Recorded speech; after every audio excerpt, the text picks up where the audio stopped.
आज का हमारा ये video how to protect your business specially उन लोगों के लिए है जो मैन्युफैक्चरिंग बिजनेस में है, जो कुछ प्रोडक्ट बनाते हैं और सेल के लिए किसी अन्य किसी अदर पार्टी को देते हैं जो आपके प्रोडक्ट को सेल करते हैं।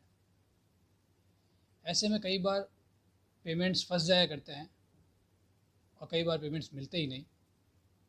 तो आज का वीडियो इसलिए है ताकि आप जान सकें कि हम हमारे बिज़नेस को इस तरह की परेशानी से कैसे बचा सकें।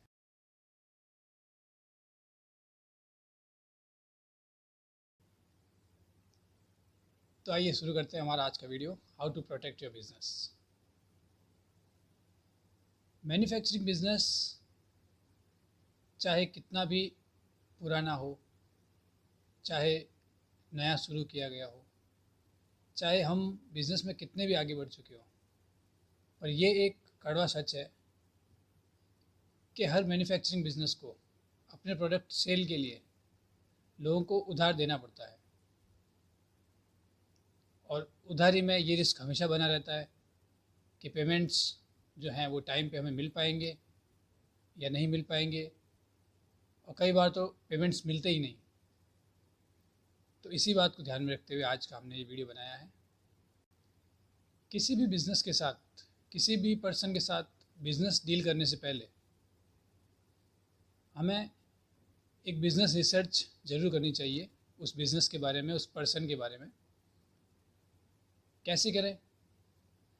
तो सबसे पहले आप जिसके साथ डील करने वाले हैं, अगर वो कोई कंपनी है, लाइक प्राइवेट लिमिटेड कंपनी है, पब्लिक लिमिटेड कंपनी है, ओपीसी है,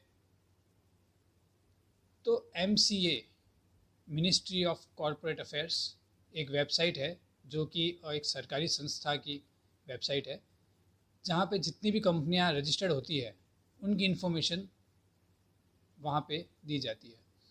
तो mca.go.in वेबसाइट है। इसके ऊपर जाके आप उस कंपनी की डिटेल्स ले सकते हैं, उस कंपनी के एजीएम एनुअल जनरल मीटिंग कब कब हुई, उनकी बैलेंस शीट्स उन्होंने टाइम पे फिल की है या नहीं की है, वो बिज़नेस एग्जिस्ट भी करता है या नहीं करता है, कहीं वो बिज़नेस बंद तो नहीं हो चुका है। तो ये सारी जानकारियाँ आपको एमसीए की वेबसाइट से मिल जाएगी। और डीप इन्फॉर्मेशन के लिए आप अपने सीए की मदद ले सकते हैं। तो एक नॉमिनल फ़ी पे करके वो उनकी और डीप इन्फॉर्मेशंस भी आपको निकाल के दे सकता है। मान लीजिए अगर जिस बिज़नेस के साथ आप डील करने वाले हैं वो कोई कंपनी नहीं है, कोई फर्म है, जीएसटी उनका अगर आपके पास है, तो आप जीएसटी की वेबसाइट पे जाके डिटेल्स ले सकते हैं, लाइक वो GST time to time fill कर रहे हैं या नहीं कर रहे, वो कितना टैक्स पे करते हैं, उनका टर्नओवर वगैरह क्या है। ये चीज़ आप जीएसटी की वेबसाइट पे अपने सीए की मदद से इजीली पता कर सकते हैं। तो जब भी आप कोई नई बिज़नेस डील करने चाह रहे हैं तो उसके बारे में रिसर्च ज़रूर कर लें। नेक्स्ट, आप जब भी किसी के साथ बिज़नेस डील करने जा रहे हैं तो उसका क्रिमिनल रिकॉर्ड ज़रूर सर्च कर लें। आप जब भी किसी के साथ बिज़नेस करने चाह रहे हैं तो उसका बिज़नेस पहले से किसी क्रिमिनल रिकॉर्ड में ना हो, ये आप एक बार जांच कर लें। और अगर हो भी तो किस तरह का क्रिमिनल रिकॉर्ड उसका पहले रह चुका है, वो आपको पता होना बहुत ज़रूरी है। इसके लिए आपके पास कई ऑप्शंस हैं। सबसे पहले तो वो बिज़नेस पर्सन या वो बिज़नेस जहाँ से रिलेट करता है, वहाँ की कोर्ट से या वहाँ के नज़दीकी पुलिस स्टेशन से आप अपने वकील की सहायता से ये पता कर सकते हैं कि उसका कोई क्रिमिनल रिकॉर्ड पहले से है या नहीं है, और अगर है तो किस तरह का क्रिमिनल रिकॉर्ड वो रखते हैं। दूसरा ऑप्शन आपके पास है ऑनलाइन का। तो ऑनलाइन में एक वेबसाइट है क्रिमिनल रिकॉर्ड सर्च। तो क्रिमिनल रिकॉर्ड सर्च वेबसाइट से आप एक नॉमिनल फ़ी पे करके आप उस कंपनी या उस पर्सन के बारे में जो भी उसका बैकग्राउंड, जो भी उसके पास्ट में क्रिमिनल रिकॉर्ड्स रहे हैं, उनकी इन्फॉर्मेशन ले सकते हैं। वो क्रिमिनल रिकॉर्ड अभी भी है, वो केसेस उसके ऊपर चल रहे हैं या वो केसेस जीत चुका है, ये सभी इन्फॉर्मेशन आपको वेबसाइट पे मिल सकती है। कहीं जिस बिज़नेस के साथ आप डील करना चाह रहे हैं वो बैंकरप्ट तो नहीं है, ये सारी इन्फॉर्मेशन आपको ऑनलाइन मिल जाएगी। इसके अलावा अगर आप किसी भी बिज़नेस के साथ डील करें तो सबसे पहले consumercomplaints.in एक वेबसाइट है और complaintboard.in, ये वेबसाइट्स मैं नीचे डिस्क्रिप्शन में दे दूँगा। इनके ऊपर एक बार सर्च ज़रूर कर लें ताकि उनके ख़िलाफ़ पहले से कोई अगर कंप्लेन हो तो उसके बारे में आपको इन्फॉर्मेशन वहाँ से मिल जाए। फिर हम बात करते हैं, जब हम बिज़नेस किसी के साथ करना चाह रहे हैं तो हमें उससे मिलना, उसके वर्क स्पेस पे विज़िट करना बहुत ज़रूरी है। आजकल ऑनलाइन बिजनेसेस बहुत हो रहे हैं, तो कई बार हम पार्टियों से मिलते ही नहीं, फ़ोन पे या ऑनलाइन उनसे बात करके और बिज़नेस डील कर लेते हैं और बाद में हमें पछताना पड़ता है। बेहतर यह है कि जब भी आप किसी के साथ बिज़नेस डील करें तो उससे फ़ोन पर या ऑनलाइन नहीं बल्कि फ़ेस टू फेस मीटिंग करें। उसका जो भी वर्क स्पेस है, शॉप है या फैक्ट्री है या ऑफिस है, वहाँ एक बार विज़िट करें और सेटिस्फैक्शन हो उसके बाद ही उसके साथ बिज़नेस डील करें। कई बार जब आप किसी बिज़नेस के साथ डील करते हैं, उसे अपना प्रोडक्ट देते हैं,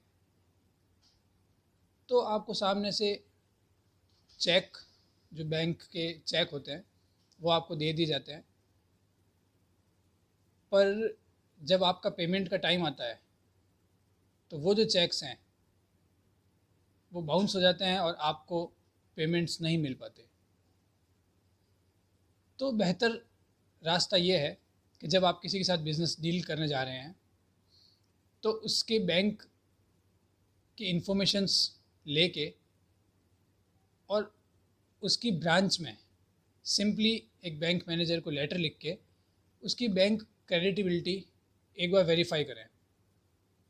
बेशक कोई बैंक आपको उनके स्टेटमेंट नहीं देंगे, ना उनके बैलेंस आपको बताएंगे, पर बैंक मैनेजर को अगर आप एक एप्लीकेशन लिख के देते हैं कि हम इसके साथ एक बिज़नेस डील करने जा रहे हैं तो हमें इनकी वेरिफिकेशन करनी है क्रेडिटेबिलिटी की, तो वो बैंक मैनेजर आपको रिप्लाई में बता सकता है कि उनके बैंक के ट्रांजैक्शन किस प्रकार के हैं और क्या वो क्रेडिटेबिलिटी उनकी है कि उनके साथ कोई बिज़नेस डील की जा सके।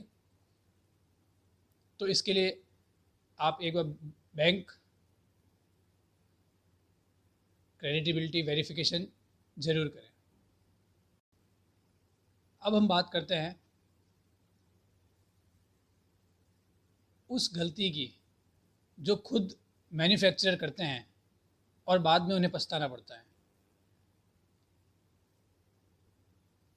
मैन्युफैक्चरर्स कई बार टैक्स बचाने के चक्कर में बिना बिल बनाए बिज़नेस करते हैं, जिसे लोकल भाषा में कच्चे में बिज़नेस करना कहते हैं। वो कच्चे में माल देते हैं, उसका कोई रिकॉर्ड नहीं होता और इसका फ़ायदा बायर को मिल जाता है और वो आपको पेमेंट्स अगर नहीं भी देता है तो आपके पास कोई प्रूफ नहीं रह जाता ये बताने का कि आपने एक बिज़नेस डील इनके साथ की है, कोई प्रोडक्ट आपने इनको दिया है, क्योंकि आप खुद फॉल्ट में होते हैं। तो टैक्स बचाने के चक्कर में आप कच्चे में बिज़नेस ना करें, हर बिज़नेस का एक बिल बनाएं, हर डील बिना बिल के ना करें। नेक्स्ट हम बात करते हैं मैन्युफैक्चरिंग बिजनेस और सेल्स का, जो होलसेलर या ट्रेडर के बिज़नेस जो हैं, इन सभी बिज़नेस के हर सिटी में, हर एरिया में एसोसिएशंस बनी होती हैं। तो जब भी आप किसी बिज़नेस के साथ डील कर रहे हैं तो देखें वो एसोसिएशन में रजिस्टर्ड है या नहीं। तो उनके एरिया का जो भी एसोसिएशन है उसके बारे में पता करें। उस एसोसिएशन में एक एप्लीकेशन के थ्रू आप पता कर सकते हैं कि वो यहाँ पे रजिस्टर्ड है या नहीं, और अगर रजिस्टर्ड हैं तो उनकी इन्फॉर्मेशन आपको एसोसिएशंस में ईजीली मिल जाएगी।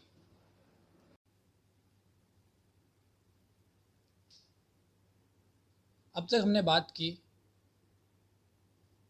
उन चीज़ों पे जो आपको किसी के साथ बिज़नेस डील करने से पहले ध्यान में रखनी चाहिए अपने बिज़नेस को बचाने के लिए।